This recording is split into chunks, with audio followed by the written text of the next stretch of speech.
Sir, हमने सुना है कि नया जो सिलेबस आया है सीए इंटरमीडिएट का वो थोड़ा मुश्किल है। उससे पेपर का लेवल बहुत मुश्किल आने वाला है। पेपर पास करना बहुत मुश्किल हो जाएगा। सर, आप भी अपनी क्लासेस में कहते हो, हमारे दोस्त लोग भी यही चीज कह रहे हैं। सर, क्या ये बात सच है? और अगर है तो हम इसे कैसे तैयार करें?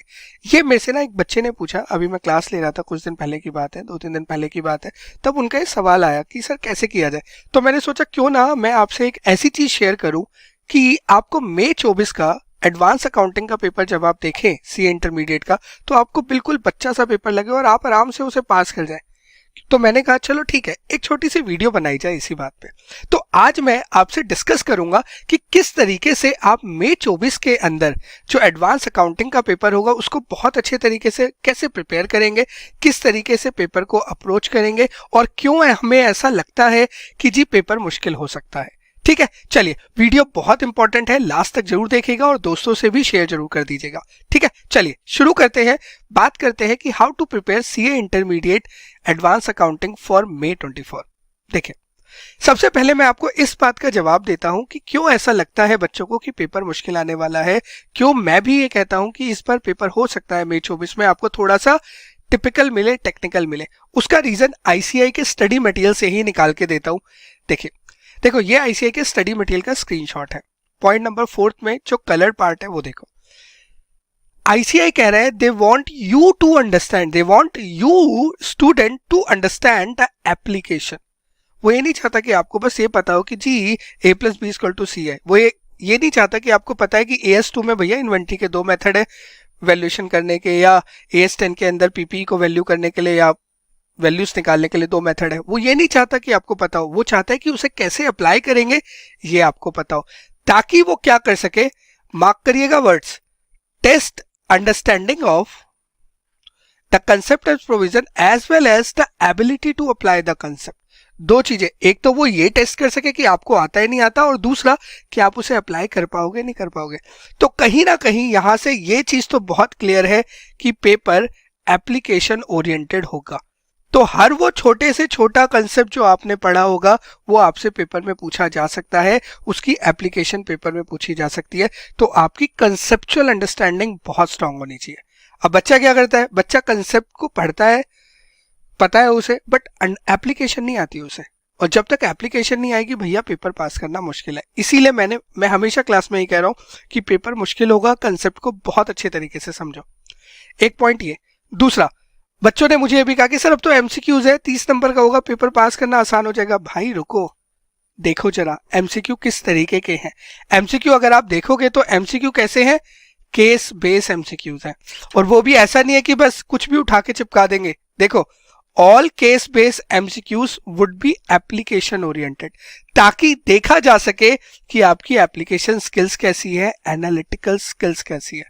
भाई इंस्टीट्यूट ने बहुत क्लियर कट कह दिया है कि एमसीक्यूज भी ऐसा नहीं होगा बस प्लेट में परोस के आपको दे देंगे और आप टिक मारोगे और पास हो जाओगे।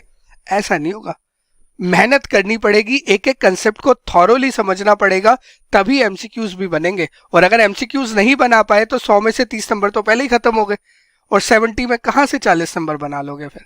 करेक्ट। तो पेपर का लेवल तो दोस्त मुश्किल होगा। सर ये बात तो समझ आ गई, पेपर तो मुश्किल होगा। अब सर इसे अप्रोच कैसे करें? अब दूसरा सवाल ये आता है, देखो प्रॉब्लम समझ आना इज वन थिंग, अब प्रॉब्लम का solution is another thing. Solution क्या है अब वो देखो बेटा, ये आपका स्टडी मटेरियल का इंडेक्स है कि ये हमारे को कवर करना है। अगर आप इंटरमीडिएट की अकाउंटिंग, ये आपके स्टडी मटेरियल का स्क्रीनशॉट ही है। देखो, इसमें जो सबसे पहले इंपॉर्टेंट चीज आपको करनी चाहिए वो करना चाहिए मॉड्यूल 3। सर मॉड्यूल 3 तो तीसरा मॉड्यूल है, सबसे पहले उसे क्यों करें? देखो, मॉड्यूल 3 और चैप्टर 10 कहीं ना कहीं एक्सपेक्टेड है 40 से 50 नंबर के बीच में। ऑल्दो आईसीआई ने अभी मार्किंग स्कीम लॉन्च नहीं करी है, but still considering the fact कि this type of syllabus is also currently running in CA finals, वहां पे जो वेटेज है और प्लस प्रीवियस अटेम्प्ट्स को देख के अगर मैं वेटेज की बात करूं तो कहीं ना कहीं ये 40 से 50 नंबर के बीच में रहेगा। तो सबसे पहले आपको इस पार्ट को खत्म करना चाहिए, और ये है आपके इस पूरी बुक का सबसे टेक्निकल पार्ट। ठीक है, तो अगर आप पहले इस पार्ट को खत्म कर लेंगे तो आपको कंफर्ट आ जाएगा। हमने कहा सर ये बात तो समझ आती है, सर फिर किस ऑर्डर में सिलेबस करें? तो देखो, ऑर्डर क्या होना चाहिए, हमेशा ऑर्डर ऐसा रखो कि एक मुश्किल चैप्टर, एक आसान चैप्टर, एक मुश्किल चैप्टर, एक आसान चैप्टर, ताकि आपका बैलेंस बना रहे। अगर आप एक ही बार में सब कुछ मुश्किल कर लोगे तो आपको थोड़ा सा कष्ट हो जाएगा। तो इसीलिए आपको सबसे पहले शुरू करना चाहिए फाइनल अकाउंट से। Chapter number 1 should be final accounts, chapter number 2 should be internal reconstruction. तो final accounts easy, internal reconstruction थोड़ा टफ। जैसे इंटरनल रिकंस्ट्रक्शन हो, स्टेप करो बायबैक पे। Buyback is a easy chapter, आराम हो गया। देन स्टेप टू अ मुश्किल chapter which is amalgamation, chapter number 4। अब एमलगमेशन के बाद स्टेप करें आप कैश फ्लो स्टेटमेंट पे, easy chapter, comparatively light chapter. Then आपको करना चाहिए G branches, and then you should go to consolidation. You may skip consolidation as of now, आप एक कोई और चैप्टर करके भी कंसोलिडेशन कर सकते हैं, but on the other side it will be beneficial कि ये 10 से लेके 15 चैप्टर एक ही बार में क्लोज हो जाए। जब आपका कंसोलिडेशन खत्म हो जाए तो उसका मतलब ये नहीं कि सीधे अकाउंटिंग स्टैंडर्ड पे चैप्टर 1 से आ जाओ, नहीं भाई, ऐसे नहीं करना। 7th के बाद आपको करना चाहिए चैप्टर नंबर 8। यहां पर आपके रेवेन्यू बेस्ड अकाउंटिंग स्टैंडर्ड है, जहां पे AS7 AS9 डील होते हैं, इजी स्टैंडर्ड है, पहले आपको ये करने चाहिए। Once you are done with this, go for asset based standard, then liability based standard, and then you have a choice, you can go for 14, chapter 14, chapter 7 या chapter 9, आपकी इच्छा है, वो उसमें कोई प्रॉब्लम नहीं, क्योंकि यहां तक आप इतने परिपक्व हो चुके होगे कि आपको कहीं कोई टेंशन नहीं आने वाली। तो स्टिल आई विल से यहां पर आप चैप्टर नंबर 7 करें, मतलब 11th नंबर पे आप इसे करें, 12th नंबर पे आप इसे करें। इसके अंदर 2 स्टैंडर्ड है, एक गवर्नमेंट ग्रांट के ऊपर स्टैंडर्ड है, एक AS14 है एमलगमेशन के ऊपर। तो एमलगमेशन के साथ वो ऑलरेडी कवर हो चुका होगा, तो आपको अलग से मेहनत नहीं करनी पड़ेगी, सिर्फ गवर्नमेंट ग्रांट का स्टैंडर्ड कर लें। देन आप 13th नंबर पे presentation and disclosure based standard करें, जहां पे आपके पास AS1 मिलेगा, 3 मिलेगा, 17 मिलेगा, 18 मिलेगा, 25 मिलेगा, 24 मिलेगा। इजी स्टैंडर्ड है, कोई ज्यादा मेहनत नहीं है। Once you are done with all these things, तब आपको chapter number 1, chapter number 2, chapter number 3 पढ़नी चाहिए, विच इज थ्योरी चैप्टर, जहां पे थ्योरी का पार्ट है, जहां पे आपको बताया जाएगा अकाउंटिंग स्टैंडर्ड क्या है, कंसेप्चुअल फ्रेमवर्क क्या है अकाउंटिंग स्टैंडर्ड्स का, आप उसे कैसे अप्लाई करेंगे, IFRS से किस तरीके से वो डिफरेंशिएट कर रहा है या कन्वर्ज कर रहा है, बेसिक अंडरस्टैंडिंग आपको दी जाएगी। अब एक चीज पहले बता दूं, ये अप्रोच मेरे हिसाब से मुझे लगती है will be the good one approach. क्यों? मेरे खुद के अकाउंट्स में 100 मार्क्स आए हैं, तो आई नो कि किस तरीके से चीजों को कवर करना चाहिए। हाउएवर दिस में वेरी फ्यू टीचर्स आपको पहले चैप्टर नंबर 1 2 3 से शुरू कराएंगे, कुछ लोग मॉड्यूल 2 से शुरू कराएंगे। हर पर्सन की अपनी अप्रोच है और सारी अप्रोचेस सही है, ऐसा नहीं है कि किसी अप्रोच के साथ प्रॉब्लम हो। तो I am not contradicting with anyone, ठीक है जी। बट हाँ, मेरे को पर्सनली लगता है कि आप इस तरीके से करेंगे ना, तो देखो आपको ना 40 से 50 नंबर पहले ही कवर हो गया। जब आपने फर्स्ट हाफ में ही 50 नंबर कवर कर लिया ना, तो आपको कॉन्फिडेंस आ गया, यस सर 50 हो गए, 50 भी बना लेंगे, ठीक है। तो आइडली पहले आपको ये तरीका लेना चाहिए। सर ये तो चीज समझ आ गई, अब ये भी बता दो पढ़ना क्या है, वो भी सुनो।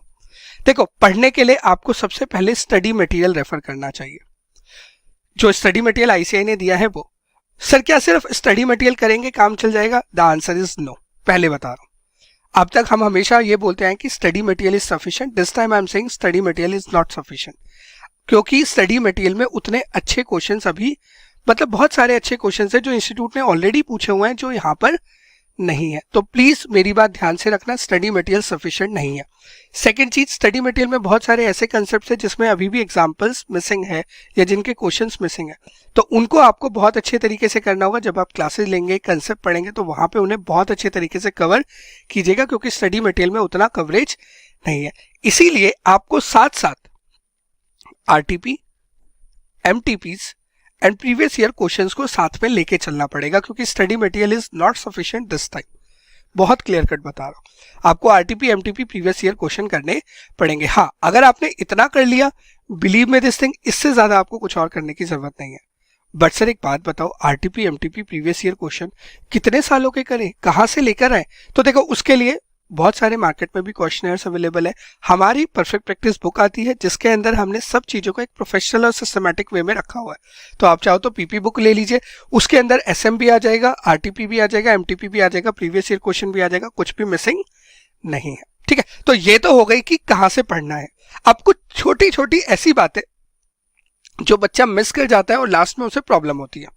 सर ऐसी कौन सी बात है जो बच्चा मिस करता है? बिल्कुल है, पहला टेस्ट। देखो, पढ़ना एक तरफ है, उसका टेस्ट देना बहुत जरूरी है। अगर टेस्ट नहीं दोगे, प्रैक्टिस नहीं करोगे, एग्जाम की तैयारी नहीं करोगे तो कैसे काम चलेगा। इंडियन क्रिकेट टीम भी कोई भी मैच खेलने से पहले प्रैक्टिस मैच खेलती है ना, ताकि उस मैच में अच्छा परफॉर्म कर सके। इसीलिए आपको भी टेस्ट देने बहुत जरूरी है। द बेस्ट अप्रोच इज कि आप चैप्टर वाइज टेस्ट दो, बट अगर आप चैप्टर वाइज टेस्ट नहीं दे पा रहे हो, आपके पास अवेलेबिलिटी नहीं है, तो एटलीस्ट फुल सिलेबस के 2 से 4 मॉक टेस्ट तो दे दो। बट हाँ, बेस्ट ये है कि हर सब्जेक्ट का, हर चैप्टर का चैप्टर वाइज टेस्ट देना बहुत बहुत बहुत जरूरी है।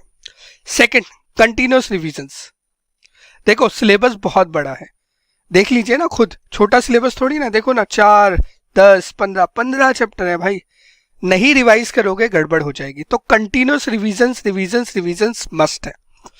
एंड तीसरी सबसे इंपॉर्टेंट चीज, डाउट्स।